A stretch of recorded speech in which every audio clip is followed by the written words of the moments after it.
안녕하세요. 따뜻한 교육 소식을 전해드리는 경북교육 매거진입니다. 코로나19 속에서 수능 시험이 마무리됐습니다. 올 수능은 크게 어렵지 않았다는 평인데요. 하지만 높은 결시율로 인한 등급 조정 등이 변수로 작용할 것으로 보입니다. 권미경 기자입니다. 코로나19라는 유례없는 상황 속에서 치러진 올 수능. 수능출제위원회는 특별히 어렵지 않게 예년 수준에서 문제를 냈고 EBS 연계율은 70%라고 설명했습니다. 이번 시험은 전반적으로 평이했지만 일부 과목은 다소 까다로웠다는 평입니다. 수학? 상상 어려워서. 네. 생명과학이 조금 어려웠던 것 같아요. 그리고 다른 거는 다 평이했던 것 같아요. 괜찮았던 것 같아요. 입시 전문가들은 인문계에서는 수학, 자연계에서는 과학 탐구 영역이 당락에 영향을 미칠 것으로 전망하고 있습니다. 이번 수능 시험은 전반적으로 평이하게 출제되었지만 다소 변별력을 갖춘 인문계는 수학 영역 그리고 자연계는 과학 탐구 영역 점수가 상위권 진입 여부를 가르는 주요한 변수가 될 것으로 예상됩니다. 올해는 응시생이 줄고 결시율이 늘어난 게 변수가 될 것으로 보입니다. 등급마다 비율이 정해져 있어 인원이 줄어든 만큼 높은 등급을 받는 학생 수도 적어지기 때문입니다. 이 때문에 수시 최저 학력 기준을 맞추지 못하는 수험생이 늘어날 가능성도 있습니다. 학생 수가 줄고 결시율까지 높다면 우리 학생들 입장에서 수능 최저 등급 충족 여부가 어떤 관건이 될 수가 있습니다. 작년보다는 더 어려운 상황이 될 수 있다는 얘기죠. 자기 점수가 등급 컷에 한두 점이 모자란다 하더라도 수시 전형에 꼭 참여해서 대학별 논술고사와 면접 등이 이어지는 만큼 수시를 준비한다면 이에 대한 마지막 점검과 대비도 필요합니다. 헬로티비 뉴스 권미경입니다. 2021학년도 수능 시험이 모두 마무리됐습니다. 그동안 스트레스와 긴장감 속에 하루하루를 보냈을 수험생들의 정신 건강을 위해 경북교육청이 수능 후 학생관리 전략 매뉴얼을 안내했습니다. 매뉴얼은 관리자와 고3 담임교사, 상담교사와 학부모에게 각자 직능별 역할을 권하고 고3 학생들의 정신건강 관리에 대한 교사용 교육자료와 수험생에게 보내는 메시지, 그리고 자녀의 정서적 안정을 위한 학부모용 교육자료도 담고 있습니다. 특히 학교와 담임교사, 상담교사, 교육청이 연계해 수능을 마친 학생들의 수능 후 적응과 정서적 안정을 수시로 상담하고 정서적 어려움을 겪는 학생에게는 교육지원청 위센터가 전문적인 상담과 치료를 권할 예정입니다.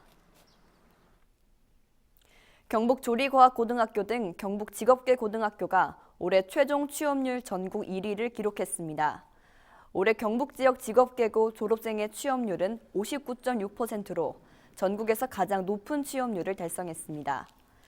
특히 문경에 있는 조리과학고등학교가 그중에서 취업률이 높은 것으로 나타났습니다. 학교 유형별 취업률은 특성화고 55%, 마이스터고 78.8%입니다. 이번 조사는 지난 4월 1일 기준 국민건강보험공단 또는 근로복지공단, 한국산업인력공단 또는 농림축산식품부 및 해양수산부의 등록자만 취업자로 인정했습니다. 임종식 교육감은 앞으로도 우수한 인재를 양성해 고졸 취업 활성화에 앞장서겠다고 말했습니다. 포항 양포초와 상주 은척초, 군위 송원초와 영양 1월초, 성주 수련중 등 5개 교가 꿈키움 작은학교 인증 우수학교로 선정됐습니다. 꿈키움 작은학교 인증제는 농산어촌 소규모 학교 학생들의 교육 격차를 해소하고 작은학교의 장점을 극대화해 아이들이 스스로 찾아오는 우수학교라는 것을 인증하는 제도입니다. 영양 1월 초등학교는 문학과 작품 낭독과 악기 칼림바 배우기 등으로 높은 점수를 받았고 포항 양포초는 올해 맨발 걷기 프로그램과 3중 언어 발표회, 장기면 독립운동 역사체험 등 다양한 특색 프로그램을 운영한 결과 학생 수가 지난해 22명에서 올해 31명으로 40.91% 증가했습니다. 교육청은 학생 수 증가율과 학교장 청렴도, 사업 추진 적절성과 구성원 참여도 등의 심사 기준에 따라 우수학교를 선정했으며 이달 중 인증패를 수여할 예정입니다. 경산무학고등학교가 올해 교과교실제 운영 우수학교로 선정돼 교육부 장관 표창을 수상했습니다. 교과교실제는 교과마다 특성화된 전용 교실을 갖추고 학생들이 수업 시간마다 교과 교실로 이동하며 수업을 듣는 학교 운영 방식입니다. 무학고는 지난 2013년 선진형 교과교실제를 도입해 공동교육과정과 소인수 과목 운영, 선택형 방과 후 학교 실시 등 학생들의 과목 선택권을 확대했습니다. 경북교육청은 올해 중고등학교 128개 교에 교과교실제 운영비로 85억 6,800만 원과 신규 도입 학교 12개 교에 시설 기자재비 84억 7천만 원을 지원했습니다. 매년 교과교실제 운영성과 점검으로 내년도 지원 계획을 수립하는데 올해는 128개 교 중 119개 교가 A등급을 받았습니다. 경북교육청이 2020 초등수업 나눔 토크쇼를 열고 올해의 수업을 돌아보는 시간을 가졌습니다. 이날 토크쇼는 교육정책 운영학교 관리자와 장학사 등 20여 명이 참여한 가운데 주제별 수업 영상 소개와 동아리 자랑, 원격 수업교사 인터뷰, 과테말라 원격 수업 사례 등을 나눴고 교육청 맛쿨 먹쿨 TV로 생중계됐습니다.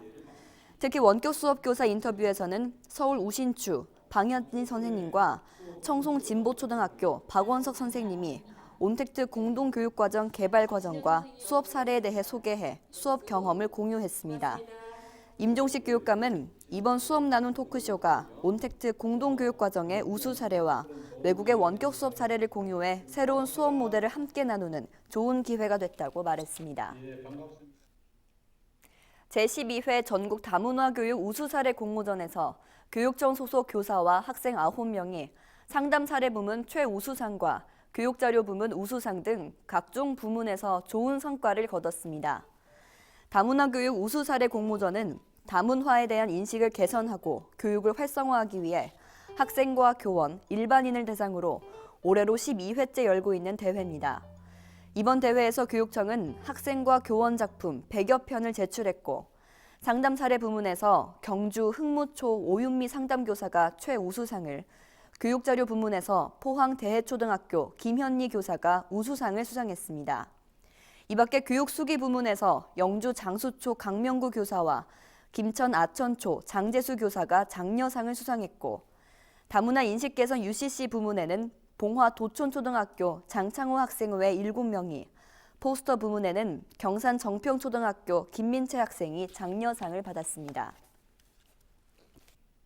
경북교육청이 의성 공업고등학교와 예천 단센유치원 등 내년 3월 1일자로 학교 신설 3개교와 폐지 3개교, 교명 변경 2개교를 확정했습니다. 먼저 직업계고 재구조화 대상 학교로 지정돼 의성 공업고등학교는 의성 유니텍 고등학교로, 의성의 봉양정보고등학교는 경북 소프트웨어 고등학교로 교명을 변경합니다.